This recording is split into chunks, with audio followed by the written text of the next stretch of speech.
ময়মনসিংহের পাগলা থানার ৭ নং মশাখালী ইউনিয়নের ১, ২ ও ৩ নং ওয়ার্ডের সুবিধাবঞ্চিত ১,০০০ গরিব অসহায় দুস্থ মানুষের মাঝে শীতবস্ত্র কম্বল বিতরণ করা হয়েছে।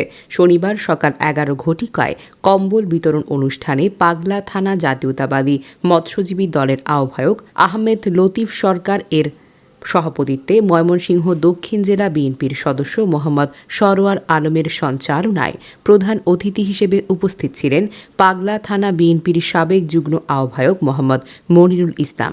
বিশেষ অতিথি হিসেবে উপস্থিত ছিলেন ৭ নং মশাখালী ইউনিয়ন এর সাবেক চেয়ারম্যান বীর মুক্তিযোদ্ধা মোহাম্মদ কসিমউদ্দিন, ৭ নং মশাখালী ইউনিয়নের সাবেক সদস্য এবং পাগলা থানা বিএনপির সাবেক সদস্য মোহাম্মদ ফেরদৌস আলম মৃধার বাড়ির সামনে তার নিজ অর্থায়নে প্রায় ১,০০০ গরিব দুস্থ অসহায় মানুষের মাঝে এই শীতবস্ত্র কম্বল বিতরণ করা হয়।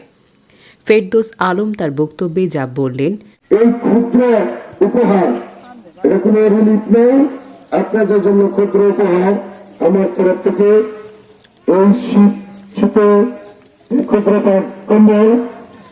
আমি তো হয়তো সবাইকে দিতে পারবো না বা সেই ধরনের সামর্থ্য হয়তো আমার নেই।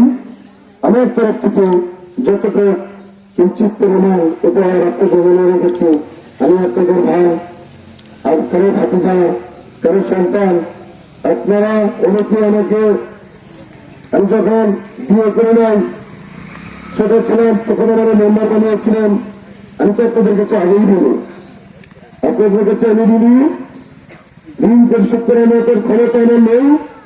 আমি আপনাদের পাশে থাকবো সুখে দুঃখে, রোদ ঝড় বৃষ্টিতে, যে কোনো সময় আমার অবস্থান থেকে আমি আপনাদের পাশে থাকবো, আমার জন্য দোয়া করবেন।